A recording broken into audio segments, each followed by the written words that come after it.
Друзья, всем привет! Меня зовут Софья Сергеевна. Сегодня я помогаю Андрею вести съемку в операционной. Я являюсь ветеринарным врачом. С братишом мы уже взаимодействовали, чистили ему зубки и делали вакцинацию гибридом из парка. Так как допуск в операционную владельцам не разрешен, сегодня съемку буду вести я. По возможности задавать какие-то вопросы нашему стоматологу Татьяне Андреевне. Она сейчас осматривает ротовую полость братиша.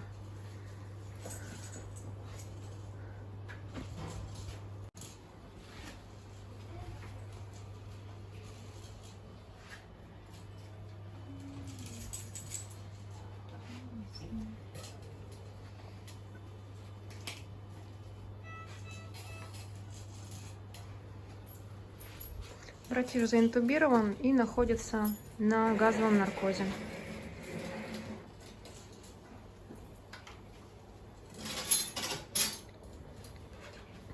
Братишу подключат монитор.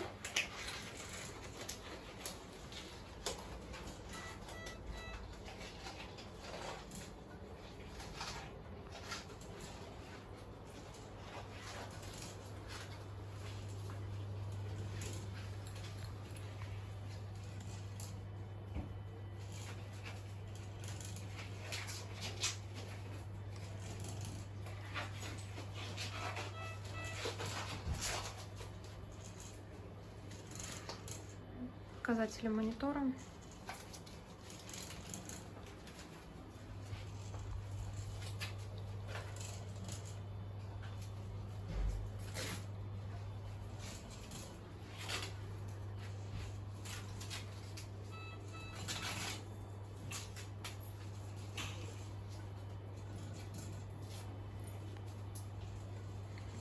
Ну и отдельно вот у нас камера стоит, которая будет полностью всю съемку делать во время операции. Сейчас Екатерина Андреевна будет устанавливать датчики. Екатерина Андреевна – это анестезиолог, который сегодня будет обеспечивать анестезию братиша. Екатерина Андреевна, чем сейчас занимаетесь? Сейчас я подключаю электроды для считывания ЭКГ. Угу. После чего подключу манжетку для измерения давления. Угу. То есть полноценный мониторинг будет, да, как при масштабной операции у нас. Сейчас к братишу уже подключен пульсоксиметр, и также мы контролируем дыхание при помощи тонометра. Угу. Для чего подключается пульсоксиметр? Пульсоксиметр подключаем мы для того, чтобы измерять насыщенность крови кислородом, и также дает нам информацию о частоте пульса. Угу. Спасибо большое.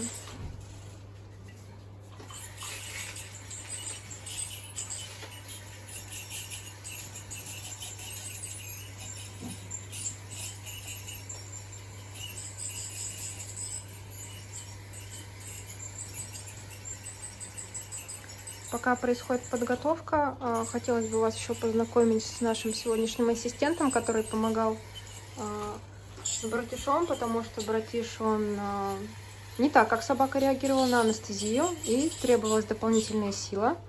Да, здравствуйте, познакомиться с вами. Меня Александр зовут. Александр, спасибо вам большое, потому что фиксация братиша дело вообще непростое было сегодня.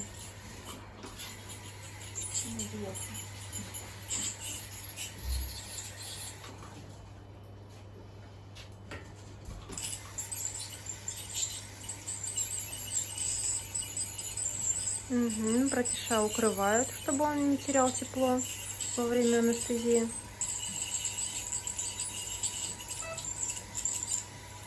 И на мониторчике можно увидеть все его витальные показатели. Анестезиологу так очень удобно работать с монитором и смотреть, все ли хорошо с братишом во время анестезии.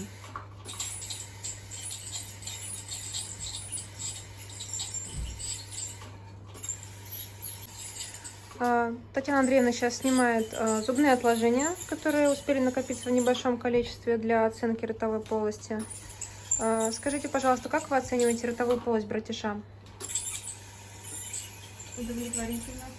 Удовлетворительно. Чуть ниже, чем удовлетворительно. Даже чуть ниже, чем удовлетворительно. Какие-то будут дополнительные обследования у него?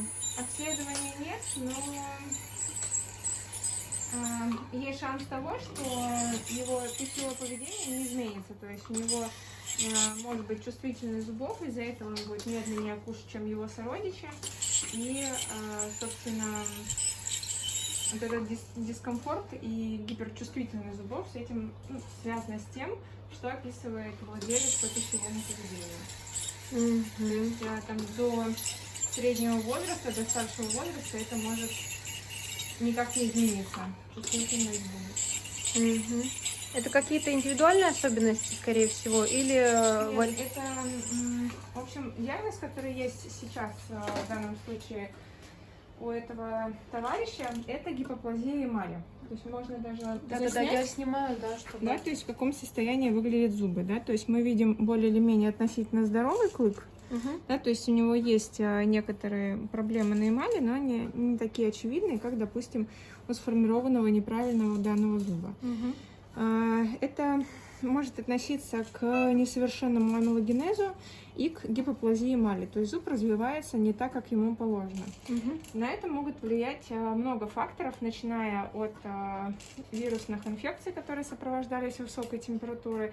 Это может быть связано с травмами, которые могли быть в молодом возрасте, либо в период там, роста и развития прорезывания зубов с временных на постоянных. Вот. И есть также факторы, которые нам могут быть неизвестны. Что делать с этими зубами? Ну, на самом деле, сложный вопрос. Если есть возможность протезировать их, надо протезировать для того, чтобы снизить чувствительность. Если нет возможности протезировать, ну, допустим, маляр верхней челюсти, первый маляр, вот здесь его тоже будет хорошо видно, вот с этой стороны прямо. Сейчас мы еще свет поставим, так, чтобы было видно. Вот. С этим маляром придется расставаться, потому что он подвижный. Да. Вот если я его потрогаю, он подвижен. И подвижность трехкорневого зуба, это говорит о том, что этот товарищ претендент на удаление. С остальными зубами нужно будет смотреть, в каком состоянии корни зубов, то есть как сформировался корень зуба. Если корень зуба сформировался хорошо, то у этого зуба есть право на жизнь. То есть мы можем его протезировать, тем самым снизив чувствительность зубов, и волку будет достаточно комфортно находиться среди сородичей, и ему будет комфортно питаться, потому что зубы, по сути, и питание для них очень важны не только так в окружающей среде, но и в окружении своей стаи. Вот, поэтому примерно такая ситуация с зубами. Тут есть еще мелкие дефекты эмали, то есть они на рестах. Ну, прямо вот с фронтальной стороны можно посмотреть. Вот эти вот коричневые пятнышки, это, собственно, отсутствующая эмаль и мягкий дентин, который дает чувствительность зубам. То есть, если, скажем, человек сталкивается с чувствительностью зубов, когда холодно, пить какую-то пищу или горячую еду воспринимать, и это сопровождается прямо таким острым болевым синдромом, то вот у него примерно такая же история. То есть куда попадают зубы, да, еда на зубы, либо же он просто выполняет какую-то нагрузку на зубочелюстную систему, это все может быть болезненно. Вот. Екатерина Андреевна, чем мы сейчас будем заниматься? Сейчас мы сделаем блокаду верхней челюсти. Блокада это обезболивание, да, как обезболивание. у человека в стоматологии, когда мы лечим зубы или удаляем, нам обезболивают челюсть для того, чтобы эти процессы прошли максимально безболезненно. Вот, собственно, мы будем делать блокаду Верхней челюсти всей, да? Да. Таким образом мы обезболим ему чувствительные зубы и верхнюю вторую. Екатерина Андреевна частично уже обезболила верхнюю челюсть. То есть, выходит, у нас общий наркоз не дает качественного обезболивания, да? Ни в коем случае. Да, именно нужно добавлять при удалении зубов. Если мы говорим о наркозе, то наркоз, по сути, это препараты, которые дают искусственный сон. То есть собака, волк спит, но при этом он все чувствует. Поэтому нам нужно анальгезию проводить дополнительно для того, чтобы он чувствовал себя комфортно во время лечебных манипуляций. Так, сейчас к нам вернется Александр, и мы сделаем рентгеновский снимок большой. У нас голова и череп достаточно мощные. У нас достаточно мощный череп, голова и челюсти. Но у нас есть дентальный рентген, который не проснимет целиком клык. То есть клык у нас заканчивается примерно вот здесь, по Мгм. длине. То есть вот Мгм. здесь вот находится корень. Нам корень даже в несколько этапов не проснять, поэтому нам придется использовать обзорный рентген, чтобы увидеть все зубы, которые находятся в зоне поражения. Спасибо. Вот, поэтому сейчас мы ожидаем пару минут, пока я почищу зубы и популирую немножко. Мгм. Сейчас Братишо у нас делает рентген. Целая делегация делает рентген. Да, конечно.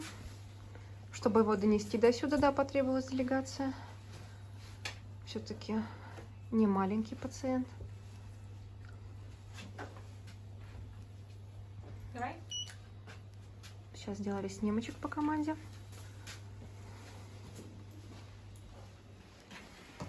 И снимочек Так, сразу сейчас, нужно выводится. будет еще сделать. Сразу выводится на Так, монитор. здесь мы, собственно, смотрим зуб, который его беспокоит, маляр. Вокруг него есть воспаление. И сейчас мы сделаем рентген таким образом, чтобы нам было видно еще более четко два клыка, которые у него тоже имеют неправильную форму. Второй снимочек.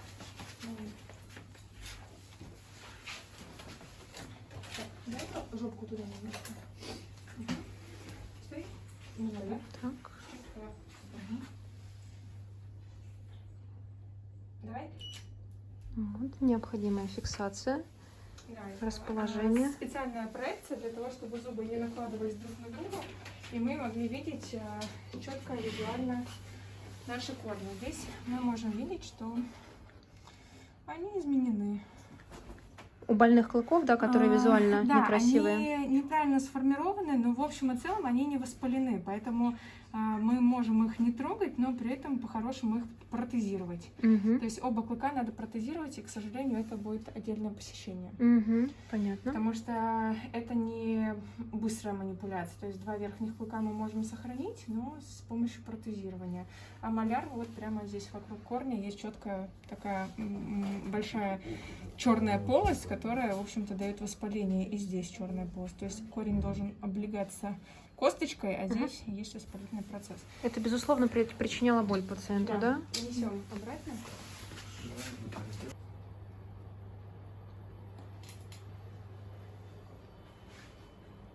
Ну, сейчас происходит протезирование, правильно? Нет, мы закрываем дефекты жидкотекучим композитом. Но сейчас мы делаем один из этапов адгезии. Ага. То есть до того, как вас не было, пока вы отсутствовали. Да, пока я искала Андрея.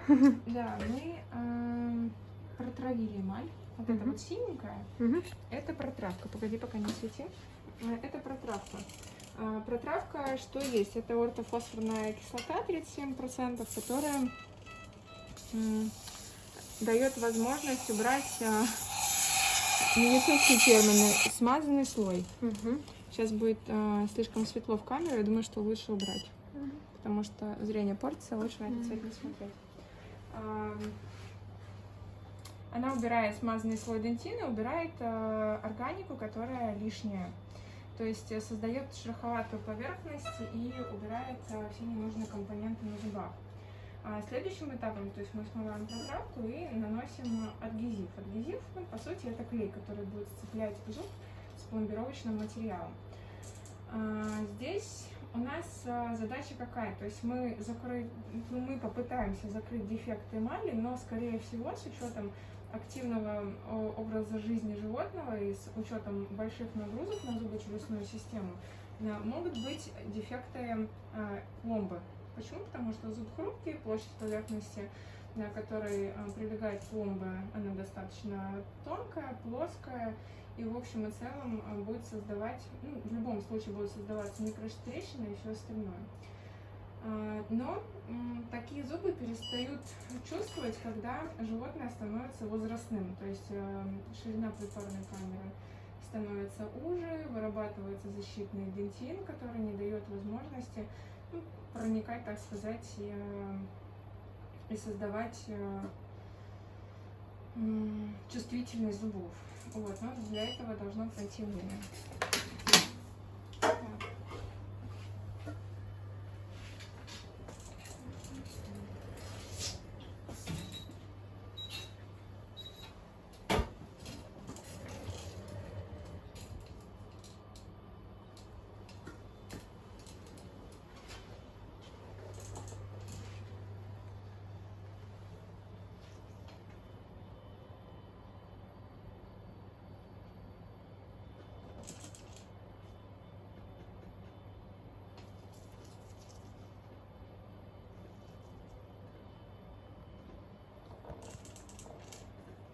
Сейчас, одну секунду. Вот, ну, конечно, здесь вопрос с клыками. Будут ли ими заниматься? И, если буду заниматься, то 2 посещения будет. Первое посещение — это обработка зуба под коронку, снятие оттисков и фиксация временных коронок из пластика. Это если мы говорим о том, что необходимо протезирование именно клыков, которые имеют дефекты. Да. Корень им можно сохранить, правильно я понимаю? Да. Корень у них останется, у них даже останется подушка зуба, ну то есть внутренняя часть зуба, на которой, собственно, будут коронки находиться. Сегодняшний план лечения — это у нас удаление воспаленного зуба, который мы увидели по рентгену, правильно? Да. Ну, мы его и так увидели, но рентген нам, по крайней мере, разъяснил ситуацию. Мгм. Скажите, как вы оценивали бы боль, которую мог причинять вот этот вот зубик больной? Честно, сложно сказать, поскольку животное с нами не разговаривает. Но факторы, которые могут влиять на интенсивность боли, это когда животное это показывает, особенно хищное животное, которое, в общем-то, стремится выжить эволюционно, да. То есть, если он проявляет болезненность во время кормежки, да, то есть он ест медленнее, то, что отмечал владелец. То есть у него аппетит хуже, чем у остальных сородичей. Это говорит о том, что зубы у него болят. Мгм. Насколько сильно, сложно сказать, поскольку от еды он еще не отказался. Но если бы он отказался от еды, говорить о том, что у него прямо очень сильно болит рот, прям сильно болит рот, мы имеем право. Скажите, а существует какая-то шкала оценки боли в стоматологии для животных? Шкала оценки боли, я думаю, что она у всех единая, да, то есть мы смотрим по позе, по взгляду, по мимике, да, то есть, есть там табличка. Так называемая маска боли, да, существует у животных? Да. То есть есть такая градация боли, но опять же, некоторые животные, которые находятся в состоянии сна, и которых мы не можем увидеть до манипуляции, опять же, мы основываемся только на словах владельца, поэтому любое слово владельца для нас очень важно. То есть мы можем на него опираться и делать свои умозаключения, исходя из того, что нам говорит владелец, который с этим животным живет. Поэтому есть животные, которые находятся в стрессе и в состоянии агрессии. Мы тоже не всегда можем истинно распознать их, там, есть у них какая-то боль или нет. Ну, либо по поведению. Что касается зубов, это пищевое поведение. Там, одергивание челюсти, скажем, отказ от еды, сниженный аппетит, подходит к миске, просит есть, но в силу обстоятельств боли он может до конца не съедать еду, либо выбирать пищу в пользу какой-то прям влажной еды, да, то есть там, где, в случае волка, там, где нет костей, скажем, и каких-то сильных небольших нагрузок, там, где надо размозжать или рвать что-то, если его это беспокоит. Вот, то есть он бережно относится к своей пасти, и, опять же, в силу того, что он медленно ест, это можно расценивать как сам себя бережет. То есть он старается снимать нагрузку максимально, но при этом, при всем, он должен что-то поесть, поэтому он это делает медленнее, чем все остальные. Примерно так. Сегодня нам удалось взвесить братиша, да? Да, это было непросто, но Это было непросто, да. он почти не помещается на наши весы. Да, несмотря на то, что весы очень большие. Можно попробовать. Да. Еще один способ взвешивания. Сегодня мы попытались его просто разложить на нашем подиуме весовом, но ноги сложились, но голова, к сожалению, не поместилась, пришлось ее немножко держать на руках. Есть еще один способ, то есть можно будет полноценно взять его на руки, взвеситься с ним и взвеситься потом отдельно без братиша и, соответственно, вычислить его вес. Мы, наверное, не будем рассказывать, сколько весит братиша, дадим возможность угадать, но вес мы его точно уже знаем, да? Да. Это будет интересно. Это будет интересно, Пишите да. в комментариях, Да. сколько весит братиш, как вы думаете. Это да, мы, конечно, согласуем с Андреем, но я думаю, будет интересно. Для нас это стало немножко неожиданностью, да? Да, Совсем безусловно. капельком, Ну, но- я не буду, да, предвкушая опрос, говорить о своих догадках, но...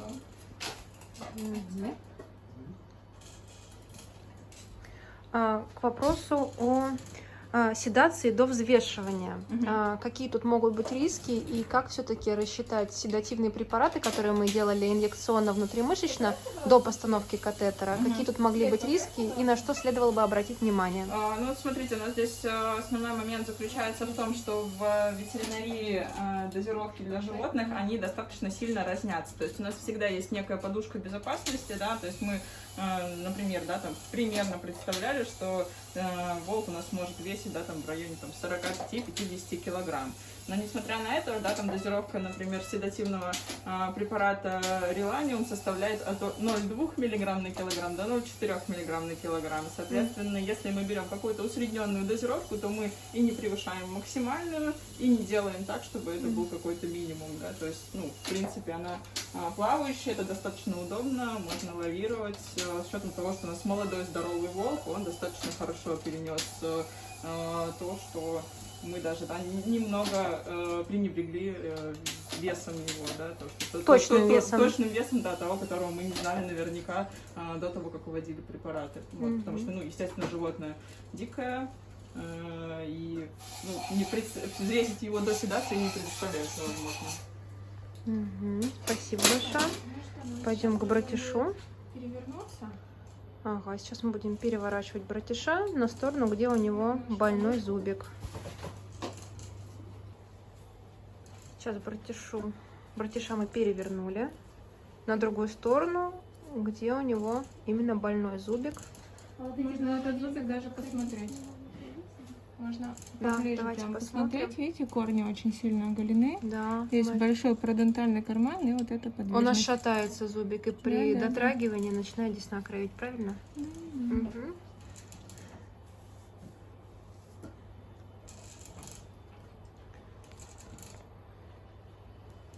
Поскольку он имеет высокую подвижность, я попробую его удалить без сегментирования на корне. Но Что если- значит сегментирование? Это значит, это трехкорневой зуб.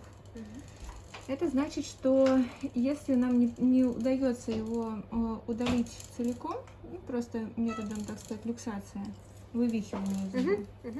он, скорее всего, выйдет. Вот, то тогда мы распиливаем зуб, разделяем его по корням и, соответственно, удаляем по каждому корешку. То есть трехкорневой зуб удаляется по одному корню, то есть 3 корня нам надо будет достать.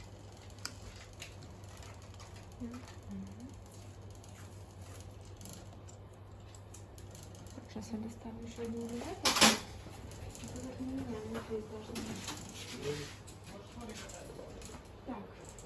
Братиш у нас укрыт. К нему подключен газовый наркоз, вот эта вот трубочка. И манжетка для измерения давления. Давление измеряется не постоянно, периодически, с периодической частотой. Еще сейчас покажу, где есть. Еще? Это в моей книге. Сейчас происходит подготовка к непосредственному удалению самого больного зуба с оголенной шейкой.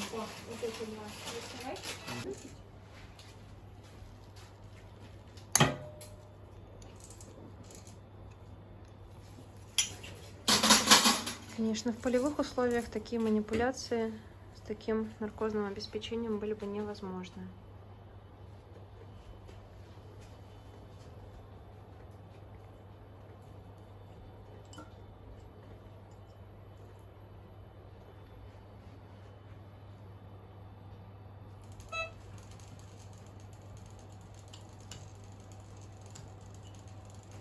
А вот она.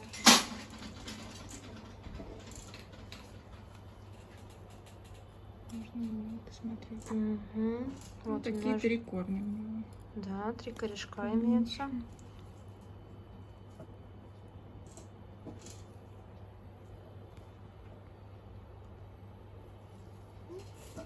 Небольшое тампонирование и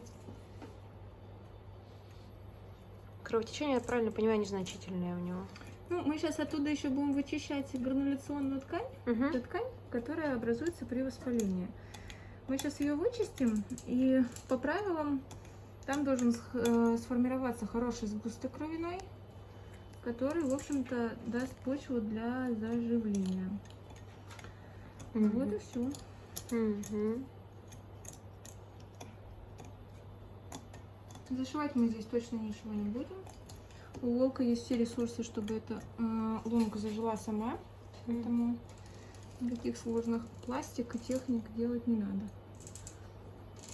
У них и так прекрасно все заживает. Без лишних вмешательств.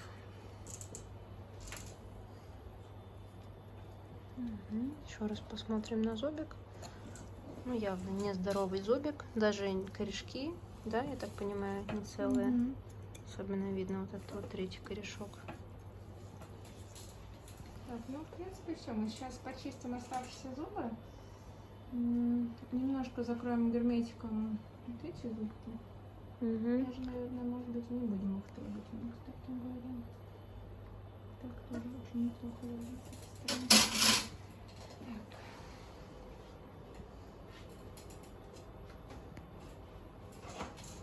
Ну и все. Наверное, мы будем этого товарища будить. Угу. Вот. Ну и исследовать с владельцем и отдавать владельцам, поскольку у нас дикий. Угу.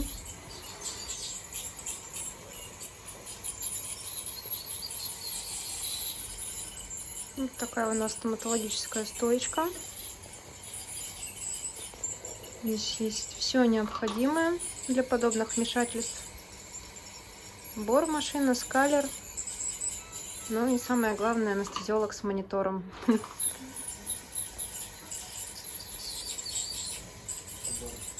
Да, также есть у нас столик. На столике, я так понимаю, у нас дентологический рентген, да? Да, это дентальный рентген, который нам не пригодился сегодня. Ну да, потому что пациент очень большой, зубки очень большие. И благодаря нашему несравненному ассистенту удалось, да, удачная транспортировка до рентгенологического кабинета обратно.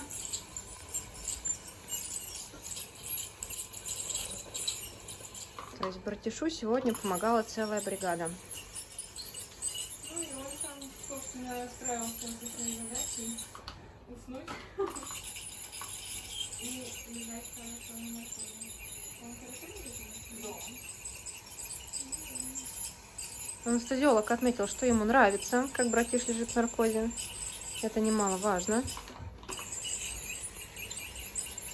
Не все животные одинаково реагируют на наркоз. Все равно имеются индивидуальные особенности.